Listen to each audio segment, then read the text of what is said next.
On the edge of the outer drift, surrounded by the detritus of a nameless asteroid field, the Titan, an Exodus-class interstellar carrier, is exhibiting an unusual amount of activity.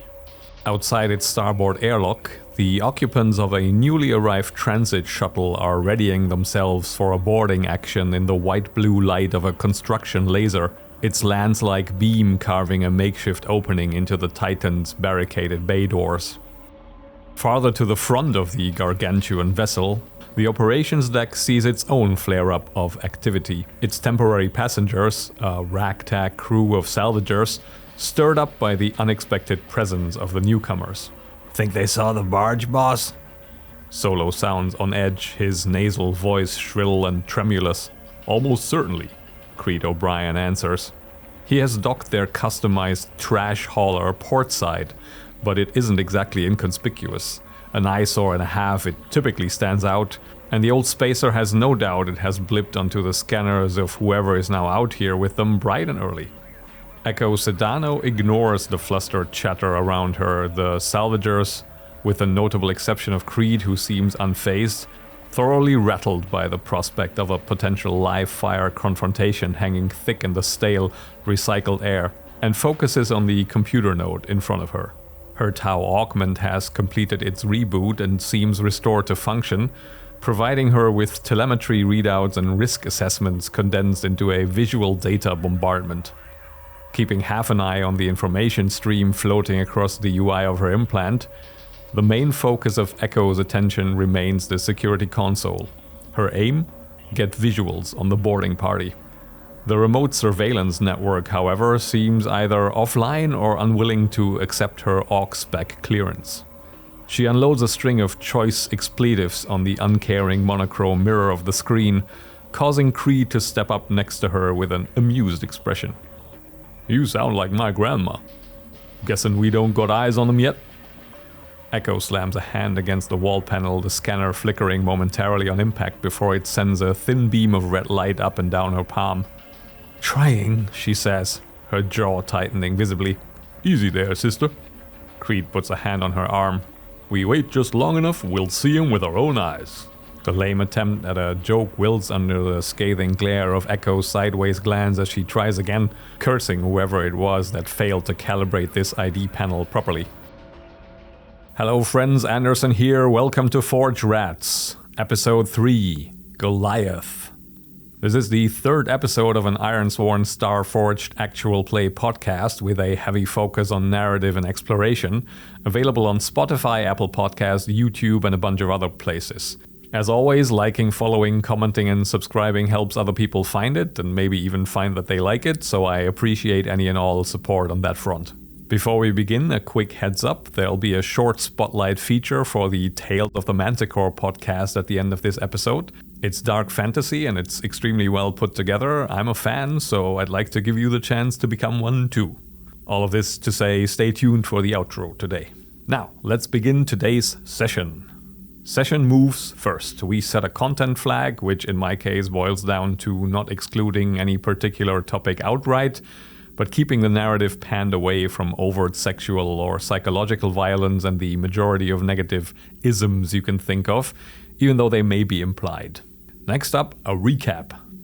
Previously on Forge Rats, Echo Sedano woke up in a stasis capsule aboard a Titan with an approximate 200-year delay, made common cause with Creed O'Brien and his crew of salvagers, and swore a vow to Creed to guide them to the engine deck, where they hope to find the experimental Mirage FTL drive of the enormous starship.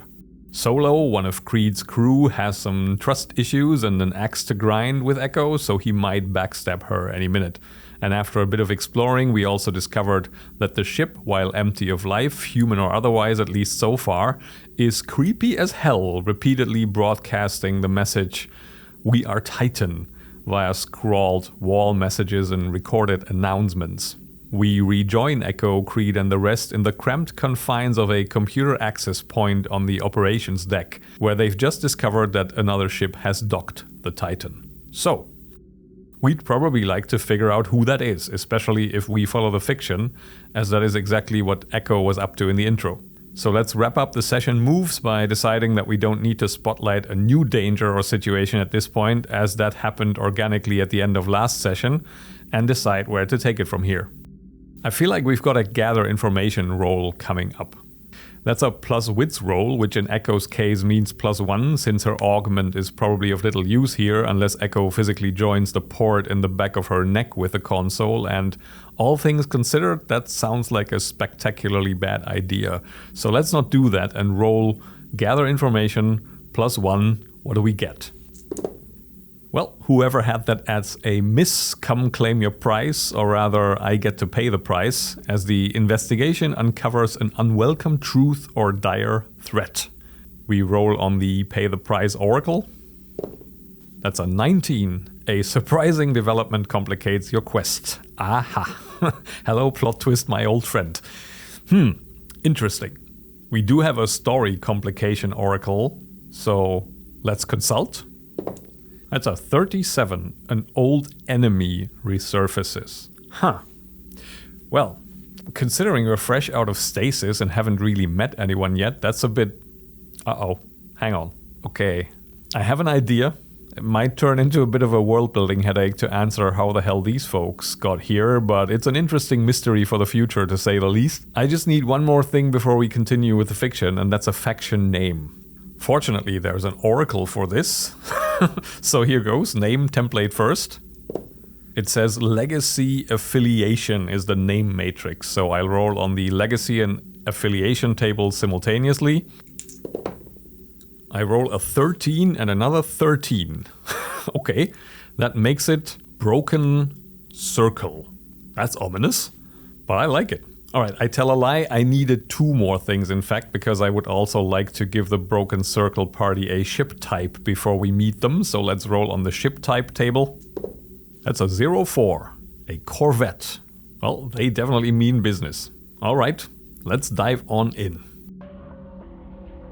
Echo takes a deep breath, bites back another profane litany aimed at the uncooperative tech around her and the universe's cruelty in general, and runs a diagnostic power cycle on the neural network that connects the surveillance system to the operations node. As virtual synapses flicker on and off, she follows the on-screen pattern and issues interface commands to bypass the parts of the communication spiderweb that she identifies as problematic. "We're live," Creed says. "Good job, soldier." Echo looks up, attention zeroing in on the monitoring station now flickering from nonsensical, distorted imagery into something more discernible. Rebooting in maintenance mode and stabilizing in grainy grayscale, the airlock surveillance visual picks up the entirety of the transit shuttle docked to the Titan's auxiliary capture latches, but covers only about a third of the significantly larger vessel that launched it and is hovering parallel to the docking bay. Echo's Tau augment cycles through a series of identification attempts, but ultimately comes up blank, unable to correctly assess make, series or model of what looks to be a sleek, well-armed light corvette. "Now ain't she a beauty?" Creed says. "No markings on her I can see, no name, banner, manufacturer code, nothing. Don't seem like clanners or corsairs to me, they don't exactly do low-key." He leans forward. "And scrappers don't go salvaging in a vat, so who the hell are you folks?" Something about the build of the ship tugs at Echo's memory like the dull pulse of an inflamed nerve end in a rotten tooth. The curvature of its hull, the arrangement of the propulsor exhausts at the stern, the narrow skylight sets into the rear gallery above them. She's seen these designs before. Not exactly like this, but still very much like this. Her fingertips brush over the computer node's interface plate, briefly tingling with haptic feedback as she scans through visual feeds to locate the bay door walkway. A bright burst of illumination fills the screen, causing momentary static before the image corrects for the sudden flash, dips to black, and returns to display a jagged segment of the airlock's entrance the size of a set of double doors toppling over, its cauterized edges still smoking, and coming to a thudding rest in the interior access corridor. Echo strains to make out the shapes moving behind the smoke, a first pair now slipping through the makeshift opening, blaster rifles at the ready, flak vests bulky outlines over their impact weave fatigues. The haze and poor quality of the feed make it hard to identify the exact weapon type, but here too, the brief vertigo of deja vu tilts her mind like the disorienting, subliminal whisper of a voice from the past. Echo hears the shuffling of feet, Creed's crew drawing closer to get a better look, and smells the sour sweat of Solo's well-worn coveralls as he pushes up next to her. Already in mid-turn and about to educate him on the matter of personal space, Echo stops, head swerving back around when, in the corner of her vision, she catches another flash of movement on the monitor. The visual feed, now fully reattuned after the reset and showing off a sharper image, displays the entrance of a third member of the boarding party. Face hidden underneath an ostentatiously high collar and spurious, buckled Capitaine-style hat with an expansive brim, the buckle clasp emblazoned with a simple circular insignia. The stern, commanding figure stands tall over the first pair in a coat of synth leather. Its austere, intimidating presence tangible even through the remote transmission of the Titan surveillance network. "Well, forget what I said about low-key," Creed says, a half-bemused, half-worried expression spreading across his scarred, plasma-burned features. Echo doesn't hear him, eyes locked onto the impossible vision of terror from terrestrial humanity's worst and final era. Her Tau, alarmed by the sudden spike in her heart rate, floods her system with a soothing endorphin cocktail while it casts its phosphorescent analysis across her cornea display. "Warning! Anathema tier operator detected. Affiliation broken circle. Classification adjudicator general. Projection assault imminent. Tactical assessment reinforcement request advisable. Recommendation retreat and regroup. We need to move now." So, remember in our truths exercise in the prep phase when we decided we escaped in the Exodus ships using this wondrous new FTL drive to get away from a bunch of religious lunatics after an epoch of endless war, which culminated in a final escalation of conflict that drove the last fleet to run off into the Forge? Yeah, about that. I think this might be the point where we can bring an attention clock now. So let's set it up as a 4-segment clock that advances by 1 segment every time we fail in advancing our expedition or exploring a waypoint. 2 segments if we roll a negative match. And if it fills up entirely, this lovely bunch of people, ostensibly led by an uncompromising fanatic, get to the Mirage drive before us. I figure narratively that should be why they're here, right? Doesn't matter right now how they managed to get to the Forge. We'll worry about that later. But they're here, and they've got a purpose. Chances are maybe they were also keeping tabs on the Mirage engine signature, or maybe even the Titan specifically. Maybe anticipating its return. Likely they'll even know something we don't know. And considering they're, well, I'd put it like selectively anti-technology without fleshing out their entire ideology, I think the broken circle sort of separates good tech from sacrilege. They're not complete Luddites, and I feel like a group like that has a problem with an engine type that rips open the fabric of reality, so they're probably looking to do something about it. And in light of that, let's actually, and maybe somewhat paradoxically, reach a milestone here, because it might be a little counterintuitive at first glance, considering this new turn of events, but between the strangeness of the Titan and the intel we've gathered here, I think this qualifies as gaining meaningful insight for the purposes of our vow to Creed. So we mark 2 boxes on helping him reach and salvage the FTL drive, except now it's a race against time. So let's roll up another undertake an expedition move to see whether our party can get there first. I think now that it's a matter of speed, we'll switch to rolling plus edge, throwing caution to the wind a bit here, and we'll be sure to reflect that in any potential perils, naturally. And we'll see how it goes. Edge is 3, what's the roll? It's a miss. Well, that's 1 progress for the broken circle on the clock, and we have to pay the price on top of that. That's a 16 on pay the price, and that's you face the consequences of an earlier choice. Is that Solo again? Maybe. Let's see where this takes place. We're still in operations, so we consult the area oracle for details. 31. Brig or cells? Right, we take a shortcut through the holding area. Let's grab ourselves a feature too. 73 video surveillance monitors. Yeah, that makes sense. So we're in the slammer and about to face consequences of an earlier choice and in a bit of a rush. Let's go. We can cut through the brig. It'll link up with central ops access again on the far side, Echo says. The group doesn't wait for the adjudicator's party to finish their boarding action and moves out without hesitation at a pace that Echo considers to be on the far side of reckless. But she offers no argument and quickens her steps instead, taking point again. Creed falls in next to her, breathing heavily. We're rushing it a bit too headlong for this to end well, don't you think? Gonna end worse if we take too long and run into the Rat Squad. It's either this or abandon ship. The Rat Squad? You guys are, well acquainted? Echo nearly stops in surprise but catches herself before she gives Solo another reason to bump into her and keeps trotting forward. You mean you don't recognize who's come to play? Afraid not. Besides them being a right old bunch of strange-looking wackadoos. Echo takes a deep breath, fixing her attention on the set of security doors at the end of the passageway. Approaching swiftly, she swipes her palm over the ID panel and shoots Creed an incredulous look. The Circle? The Reckoning? The Sensoratorum? Ring any bells? Sensorat... Oh, I get it. The Rat Squad. Clever. Creed looks too tense for the amusement at the near-endless ability of wartime grunts to forge embarrassing nicknames out of even the most august of terms to be genuine. Oh sure, the bad old days, right? In the Terrestrian Wars when... He pauses, expression turning sheepish. My apologies, I forgot. To you that must seem like yesterday, or last week, leastways, but what the boss is too polite to tell you is that you're out of your damn mind.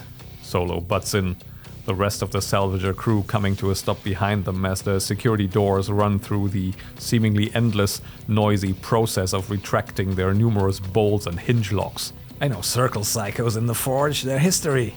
We ditched those Drex right around the time you got your ass stuck in the freezer. That was the whole point of trekking out here. He twirls a grease-stained finger next to his forehead, showing off caffeine-stained teeth in a humorless grin. Them stasis cracks are showing, kid. Maybe you got yourself a little brain damage. Seeing shadows. Echo steps away from the group as the gateway's final segment retracts into its round metal frame with a sharp clank and shoulders her gun for a routine sweep of the cell block on the other side of the passage. The long, straight corridor is lined on both sides by small, square compartments, barely larger than twice the size of the concrete bed placed at their far walls, heavy doors wide open, empty. Blocks of 20 each are clustered by a different color marking on the floor in front of them and segmented by another circular portal frame, hiding a separator gate primed to drop down at the touch of the emergency lockdown panel next to them to allow for immediate containment of a section.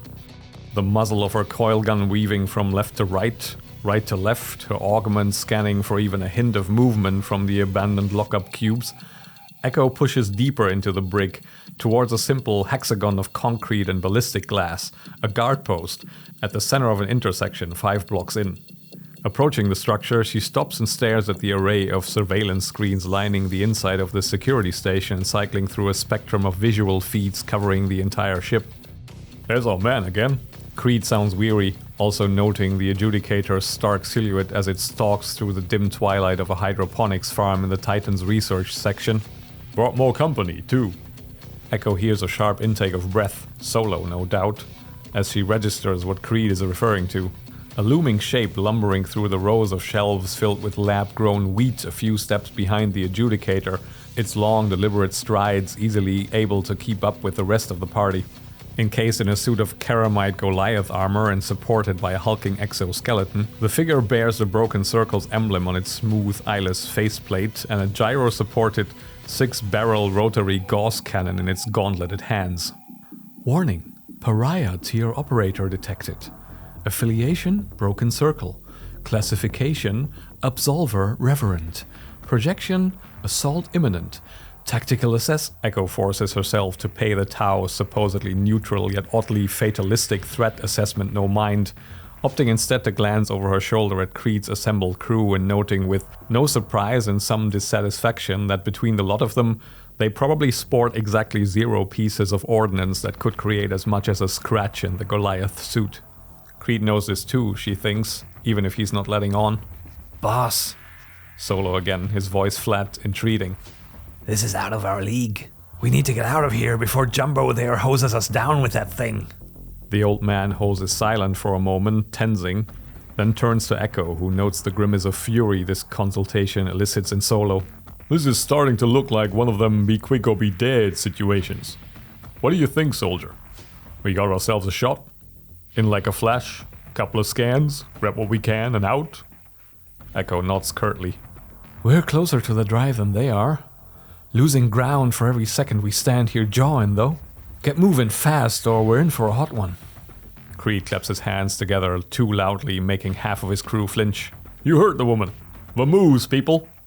Echo is already moving and through the separator gate to the next section before she hears the clatter of work boots pick up speed. She shoots a glance over her shoulder, surprised to see Solo of all people almost keeping up with her. The Tau flashes red as she notes the blaster pistol in his hand. He grins, emitting an asthmatic wheeze that might pass for a laugh, and slams his free hand against the security lockdown panel set into the section portal support frame. The last thing Echo sees before the gate slams down, separating her from the crew, are Creed's eyes wide and shocked under his hat brim, and Solo's triumphant smirk, blaster muzzle pointed at the door controls, oily finger squeezing the trigger. What a bastard. But can we really blame him? I don't know. In any case, that took a while to flesh out into fiction, as I did a bit of impromptu world building on the side. No rolling involved, just expanding on what we know and giving names to things we can assume must have happened, such as the somewhat inquisitorial overtones of the titles and rebranding the Inquisition arm of our broken circle as the Censoratorum, including the derogatory nickname because, you know, rats. That was a lot of fun to do. I wasn't actually planning on having these folks ever be more than the impetus for our forebears leaving home, but now that they're here, I kind of like them. It's my kind of faction, like a lovely mix of righteousness, fanaticism, and casual disregard for human life. And as for paying our price, well, the consequence of our choice to humiliate Solo in front of his crew, I guess that comes back to haunt us. And I know in terms of game mechanics, it wasn't really a choice, but fiction first. So in our narrative, minus the behind-the-scenes knowledge, Echo chose to stick a gun in his crotch. And now she's on her own again, at least for the moment. I think we can assume that Creed and crew will have to barrel down the other corridor that intersects with the one Echo is now locked into, and she'll make her way along the only option she has now. Time is of the essence, after all, and she figures her best shot to reunite with the crew is to focus on reaching their common goal as a potential meeting point. So in light of that, let's once more undertake an expedition, again using edge as we make haste. Ugh, that's another miss. Ouch. Narratively and also mechanically, I think it makes sense to burn our momentum to turn this into a strong hit. Our momentum is 10 at the moment. I rolled a 7 and an 8, but a 1 on the d6. So we can flip both misses into hits. Let's do that. And a strong hit means we progress by 2 progress markers, up to 6 now on our track to reach the engine core, and our momentum resets down to +2. So let's roll up an area for our next waypoint. We're still in operations for now. What do we get? 71, security. Okay, adjacent to the brig, that makes a lot of sense. Now, do we want to linger and explore the waypoint? I mean, that does risk giving another progress to the Broken Circle boarding party, and also narratively, I don't know. Well, actually, we currently only have Echo's high-powered rifle on her back that could possibly do damage to the suit of Goliath armor, since that's how we've narrated the weapon availability so far. Maybe Echo does spend a hectic few moments ransacking the security central in search of an armory. Except, of course, that's also a plus wits roll, so getting a strong hit there is pretty unlikely. I feel like the fiction is a bit inconclusive here. There's a good reason to do it and not to do it. So I'll use the mechanics as a tiebreak and decide against exploring the waypoint. We need to get cracking anyway. So let's give our security area a feature to help us with the envisioning and hop back into the fiction. 63, a map of the site. Useful. Let's go. The finality of the gate's closing slam sends a message, loud and clear in Echo's mind. You're on your own now. She can't hold out for the party on the other side to work things out between them. fairly confident that whatever Solo did to the door controls will be damaging enough to take too long to fix with the amount of time they have anyway. The coilgun stock pressed to her shoulder and ready to engage, she proceeds further into the dim twilight of the Titan's web of corridors, with only the pale white stripes of softly glowing emergency illumination to light her path. She grounds herself in the routine of her engagement protocol. Keep moving, stay vigilant, finish the mission. The mission.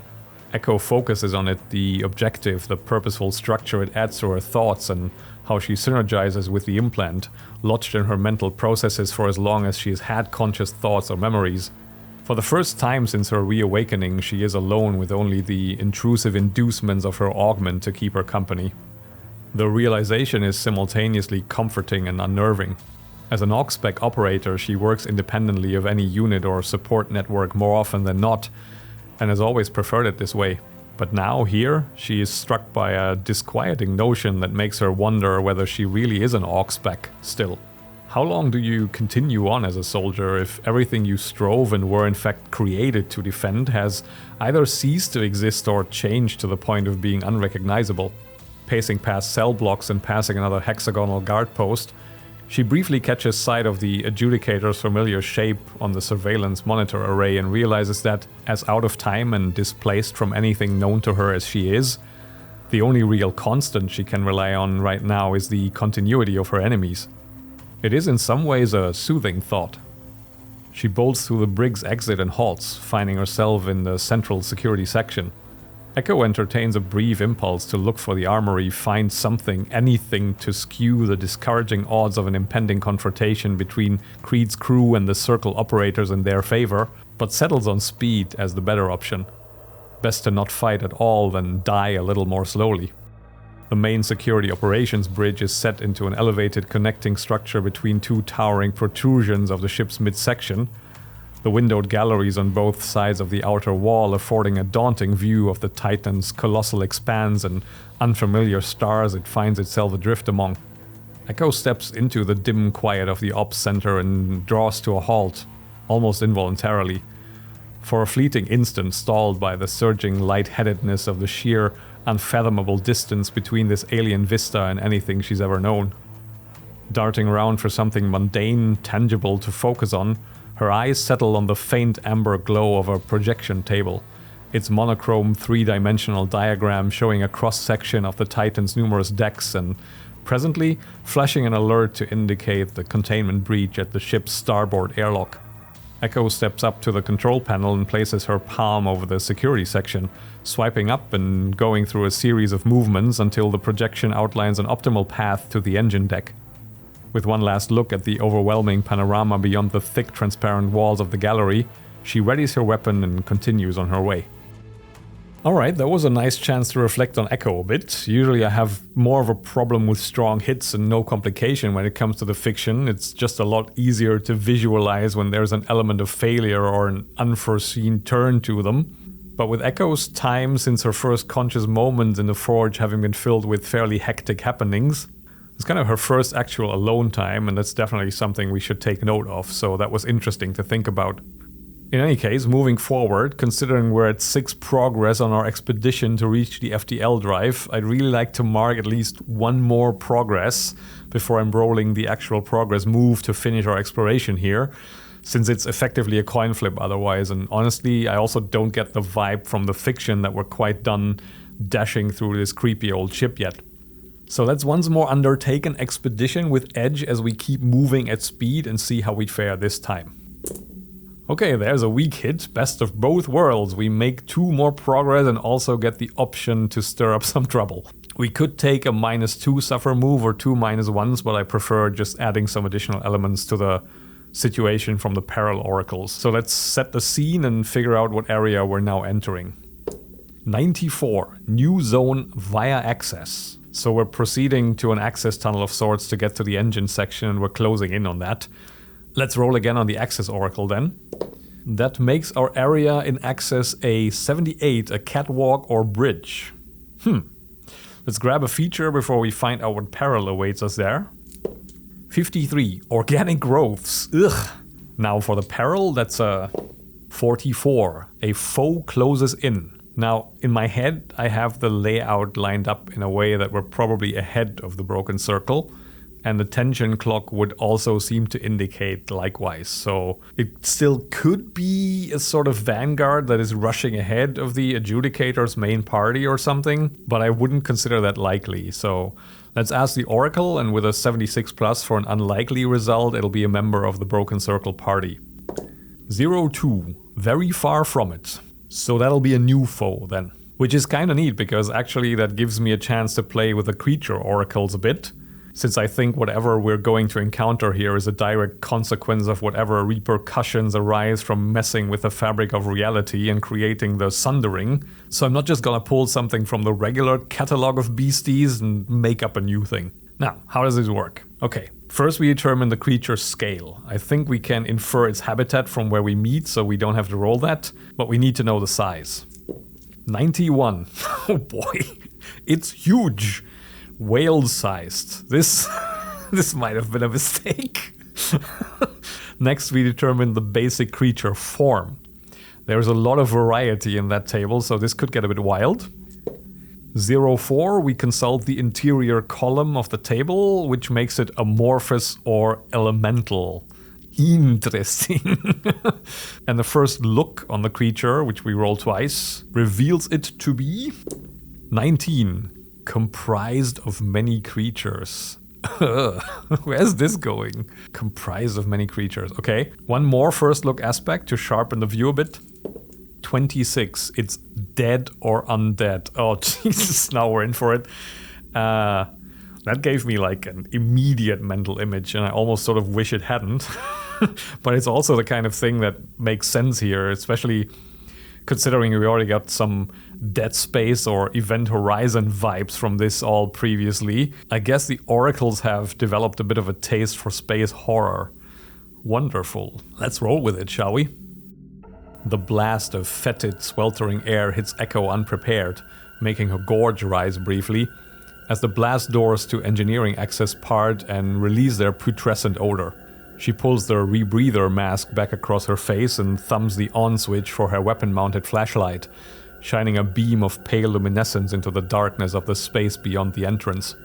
The walkway in front of her extends out at mid-height through a disorientingly vast, cathedral-sized capacitor section, the passage lined on both sides with towering machinery, the enormous constructs themselves only partly visible, rising up from a ground level lost somewhere in the darkness below and disappearing from view high up to meet the ceiling of their inscrutably large enclosure. Methodically sweeping the narrow cone of her tactical light across the slimy, glistening metal of the suspended gangway, Echo pauses briefly, allowing her Tau time to analyze the composition of the air particles she ingested involuntarily, and the oddly organic mold-like growth clinging to the segmented floor panels. Air humidity levels above recommended maximum. Air temperature levels above recommended maximum. Air toxicity levels within acceptable margin of tolerance. Biomass origin unknown. Classification unknown. Composition inconclusive. Recommendation proceed with caution. Forcing herself to slow down despite the growing sense of the enemy party catching up to her, she enters the power repository. The repulsive teeming growth covers railings and light fixtures, clusters of it protruding in tumor-like lesions from the capacitor towers and clinging to cable connectors in drooping stalactites quivering lightly in the now disturbed, noxious air. Echo's Tau, preliminary analysis now completed inconclusively pending more data, informs her with upwards of 95% certainty that the composition of the biomass is similar to the repetitive, psychotic message they found scrawled across the ops section entrance, and not entirely, but mostly biological. As she proceeds deeper into what she can't help but think of as a contamination zone, the spread of the putrid matter widens, its dripping appendages reaching through the emptiness between the massive machinery like pestilent garlands. She has to duck under them to progress, her skin crawling at the notion of accidentally touching the unidentified and likely alien substance. Before long, she finds her path entirely obstructed by a growth protrusion the size of a tree trunk, the biotic tentacle-like object wrapped around the walkway, dashing any hopes she has of avoiding contact with whatever organism this is. Echo's attempt to steady herself for the inevitable slippery climb is interrupted by her Tao's threat matrix casting several outlines around what she, in the obscure twilight, had taken to be smaller sprouts of the thicker stalk. The bright silhouette cutouts of the Tao's overlay instead display distinctly humanoid shapes, the upper half of a body here, the dangling bulges of disembodied arms and legs there, a conglomeration of spare limbs and torsos interspersed across the bulk of the abhorrent offshoot, all connected by the slick oozing substance making up the majority of the contaminant. She instinctively recoils backwards and narrowly avoids the first swipe of a twitching feeler as the lumbering form shudders to life, roused from whatever dormant state it vegetated in before Echo's intrusion into its lair. Echo takes aim and, with a visceral outcry of revulsion and outrage, fires a first burst into the pale, naked torso of a man, arms outstretched, head lolling, jaw unhinged, riding the lashing tip of a flailing tentacle as it thrashes blindly, splashing her arm with its foul liquid secretion. And I think on that cheerful note, we'll end it for today and enter the fray when we continue next time. As always, thank you for tuning in and stick around for the next bit. You're pretty likely to find the next listen for your podcast feed there. So cheers and catch you then. Are you looking for a D&D podcast with a dark side? Something more like Game of Thrones and less like Monty Python? Tale of the Manticore is part dark fantasy audio drama, part solo D&D RPG. There's no plot armor here. The dice make all the important decisions. Join me as I resurrect the excitement, wonder, and emotion of old school D&D. Made for a mature audience, Tale of the Manticore is both a fiction and a game. It's the story where chaos rolls.